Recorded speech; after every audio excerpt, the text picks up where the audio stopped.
Oke, baik. Aku kasih tahu dulu secara singkat perbedaan kaum muslimin itu ada 3. Yang pertama adalah perbedaan fikih. Perbedaan fikih, Bapak Ibu sudah sering lihat di Indonesia kan ya, perbedaan fikih. Contoh misalnya kayak terawih. Terawih ada yang 11 rakaat, ada yang 23 rakaat. Itu perbedaan fikih dan itu biasa. Dan insya Allah para guru-guru yang hadir di sini itu semuanya mengajarkan bahwasanya kalau berbeda secara fikih itu biasa dan normal. Paham ya? Itu yang pertama. Yang kedua adalah perbedaan politik. Nah, perbedaan politik ini tentang siapa yang memimpin setelah Rasulullah. Awalnya itu. Maka dari perbedaan politik ini muncul Sunni dan Syiah. Dalam cerita ini masih aman. Kalau perbedaannya cuma perbedaan politik. Karena di zaman Rasulullah ada yang berkata bahwa pemimpin itu harus muncul dari keturunan Nabi. Ada yang berkata tidak perlu keturunan Nabi. Nah itu masih aman. Yang ketiga perbedaan akidah. Perbedaan akidah itu kalau sudah berkaitan dengan yang namanya rukun iman. Rukun iman ada berapa? 6. Salah satunya beriman pada Allah, pada Rasul, kitab-kitabnya dan segala macamnya. Nah, di antara orang-orang Syiah ada yang berbeda secara akidah memang. Contohnya apa? Mereka bilang Al-Quran belum lengkap. Nah kalau itu sudah terjadi berarti sudah secara akidah beda. Karena kitabnya udah beda.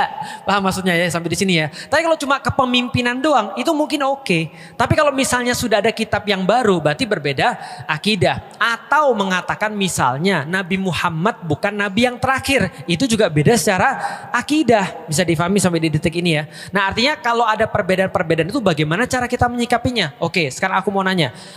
Andaikan Amerika jadi nyerang Israel, kita bagaimana terus kemudian sikap kita? Sikap kita kalau Amerika nyerang Israel, ya baguslah. Lah kenapa bagus? Ya sama kayak kita ngelihat ada aktivis-aktivis yang bukan muslim lantas mau bantu Palestina. Bisa difahami ya? Karena yang kita dalilnya apa Ustaz? Oke, gulibatir rum fi atnal ard wa hum mim ba'di ghalabihim sayakhlibun fi bid'i sinin. Ketika kaum muslimin lagi disiksa sama orang-orang kafir Quraisy, maka waktu itu turun ayat Allah berkaitan dengan apa yang terjadi di dunia. Apa yang terjadi di dunia? Bayangin, Arab di tengah-tengah, sebelah kanannya ada Persia, sebelah kirinya ada Romawi. Romawi sama Persia ini 2 negara besar di dunia pada saat itu. Perang mereka. Ketika perang, maka orang-orang kafir Quraisy berkata, Romawi pasti kalah. Terus dia nunjuk muslim, kayak lu pada semuanya tuh. Lu semuanya kan pada percaya bahwa ada kitab yang turun dari langit, ada malaikat, ada agama yang datang dari Tuhan nih kepada kalian. Romawi juga gitu, mati itu semua Romawi, kalah sama Persia. Paham maksudnya? Di titik ini, orang-orang kafir Quraisy menyamakan mereka dengan Persia dan umat muslim dengan Romawi. Maka ketika ditanyakan pada Rasulullah Sallallahu Alaihi Wasallam, maka Rasul menjawab ketika turun ayat gulibatir rum, akan dikalahkan orang-orang Romawi fi atnal ard, di tempat yang paling rendah. Wahum mim ba'di ghalabihim sayakhlibun fi bid'i sinin, dan setelah mereka kalah akan menang kembali dalam waktu dekat. Berarti yang menang siapa? Romawi. Di dalam Al-Quran dikatakan, dan hari itu bergembiralah orang-orang muslim. Pertanyaannya, kenapa orang muslim gembira? Karena Romawi menang? Bukan. Orang muslim gembira karena mereka membuktikan kafir Quraisy salah. Paham sampai di sini? Artinya mereka bukan memihak salah satu, tapi mereka melihat kepentingan mereka kayak apa. Paham sampai di sini ya? Oke, Iran. Iran sudah jelas-jelas menyampaikan mereka adalah negara yang punya keyakinan Syiah 12 imam. Syiah 12 imam itu berarti meyakini ada imam dalam tanda kutip yang melanjutkan Rasulullah dan dia maksum. Jelas ya? Dan itu bukan akidah kita. Jelas ya? Jadi ya udah pandangan kita sama seperti pandangan ketika ada orang-orang yang misalnya bukan muslim lalu kemudian bantu Baitul Maqdis. Ya udah kita ngeliat kayak gitu aja. Kalau andai kan dia bisa membuat repot musuh kita nih, yang Israel ini. Israel ini kan udah nyata-nyata mengganggu dan menghabisi orang-orang di Gaza nih. Lah kalau mereka berdua terus kemudian sibuk, ya bagus. Oke, bisa difahami ya. Oke, berikutnya. Ustadz, tapi ini bisa ekskalasinya bagi penduduk dunia? Tentu saja. Dan itu kan yang diinginkan oleh Israel. Coba lihat baik-baik ya. Ini mungkin agak mumet, tapi mohon maaf ya kalau mumet ya. Nggak apa-apa didengerin aja dulu, nanti lama-lama juga paham. Kalau nggak paham ya nggak apa-apa juga sih. Jadi gini ya. Namanya Amerika, itu dia punya tugas. Apa tugasnya? Ngendaliin seluruh dunia agar sesuai dengan keinginan dia. Paham sampai di sini? Maka dulu kalau ibu-ibu pernah dengar perang Vietnam, siapa yang lahir tahun 40? Ada nggak? Nggak ada ya. Tahun 55 sampai 75 itu ada perang Vietnam namanya. Nah, perang Vietnam itu penyebabnya apa? Sederhana, Amerika nggak mau Vietnam jadi komunis. Maka dia serang Vietnam supaya Vietnam nggak jadi komunis. Sederhana itu. Jadi artinya adalah apa? Penyebabnya lebih ringan daripada kasus Gaza yang sekarang. Gitu maksudnya. Oke. Berarti Amerika pengen semua sesuai dengan dia. Sekarang aku mau nanya, kalau Amerika punya musuh yang nggak mau sesuai dengan Amerika, siapa kira-kira? Siapa kira-kira? Iran? Bukan. Siapa yang nggak mau sesuai sama Amerika? Rusia. Maka Rusia sama Cina bestie nih. Kenapa bestie? Karena dua-dua ini nggak mau diatur sama Amerika sekarang nih ceritanya. Maka dua-dua ini bestie. Satu perang dagang, satu perang dingin. Bisa difahami ya, karena Rusia ini adalah pewarisnya Uni Soviet. Dia punya banyak sekali juga hulu ledak nuklir. Lalu kemudian Cina juga sama. Mereka bestian nih. Ketika mereka bestian, mereka nyari proksi. Proksi itu gimana ya ngomongnya ya? Sebentar. Nyari bestie. Mereka jadi nyari bestie di tempat daerah konflik. Karena Amerika itu punya bawahan di Timur Tengah namanya Israel, maka orang-orang ini harus punya bawahan juga. Apa bawahannya di sana? Bawahannya Iran. Jelas? Nah, kenapa bisa tahu gitu? Makanya ketika Iran perang, siapa yang memproklamirkan akan dukung Iran? Rusia, Cina. Jelas sampai di sini? Nah, maka ini sekalian nih. Artinya Amerika pengen ngendaliin Rusia, Iran dan segala macam supaya mereka nggak punya ancaman, minimal nuklirnya hilang.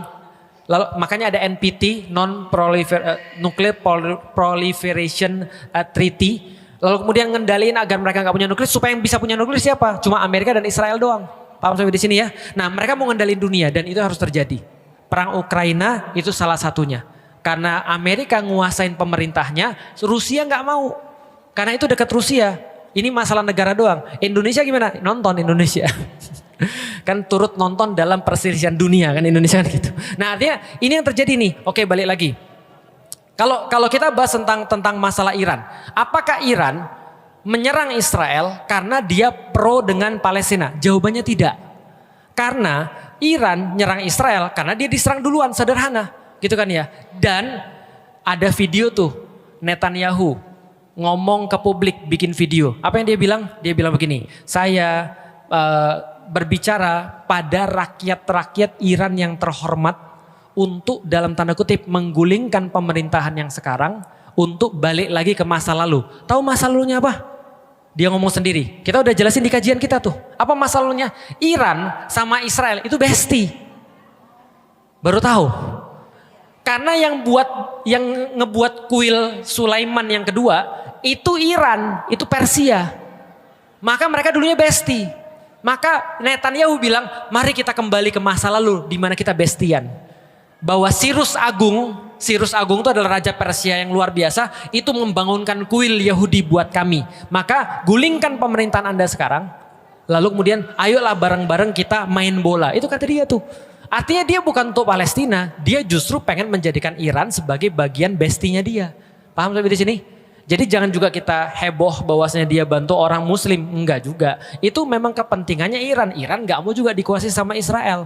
Karena sekarang masih bestian sama Rusia dan Cina. Mumet ya? Nah, ini pembelajaran namanya. Dimutakin belajarnya tentang geopolitik gitu ya. Nah, karena itu adalah fakta-fakta yang terjadi. Makanya Netanyahu sekarang mau menjadikan Iran sebagai, tadi balik lagi ke zaman, oh by the way, aku sedikit mau cerita tentang Iran. Teman-teman tahu bahwasanya Iran sekarang itu apa? Republik Islam Iran. Tapi sebelum jadi Republik Islam Iran, apa itu? Negaranya bukan negara Republik Islam Iran. Tapi negara yang sekuler yang dikepalai namanya Shah Reza Pahlavi. Nah, pas sama Shah Reza Pahlavi ini bestian sama AS, sama Amerika Serikat. Maka ketika terjadi revolusi, bangkit terus kemudian Ayatollah Khomeini ini dan Republik Islam Iran, dia jadi nggak bestian sama Amerika lagi. Ini masalah cuma itu aja masalahnya, nggak terkait dengan Gaza. Artinya kalau ada apa-apa dengan Iran, pasti Gaza akan tetap juga sama masalahnya. Balik lagi, apakah eskalasinya sampai ke Perang Dunia Ketiga? Jawabannya mungkin iya, mungkin tidak. Jadi mungkin iya mungkin tidak, tapi wallahualam bisawab. Ya kan kita tahu bahwasanya orang-orang kayak Amerika itu akan melakukan apapun untuk tetap ada pada kekuasaan. Artinya gini ya, balik lagi tentang teori peradaban. Kapan-kapan nanti aku bahas tentang Persia dan Romawi dengan Rasulullah. Itu nanti teman-teman akan ngerti bahwasanya Rasulullah itu benar-benar ngambil beban peradaban dari Persia dan Romawi. Artinya kalau sekarang kita lihat Amerika ini sekarang mau hancur dari dalam. Karena orang-orang di dalam juga pada protes tentang Amerika. Tapi kalau pertanyaannya, Amerika hancur, siapa yang nanti ngambil beban peradaban? Jangan sampai yang ngambil bukan orang muslim. Makanya sekarang kita harus nyiapin diri untuk ngambil beban peradaban itu. Walaupun sulit, ya pelan-pelan. Atau itu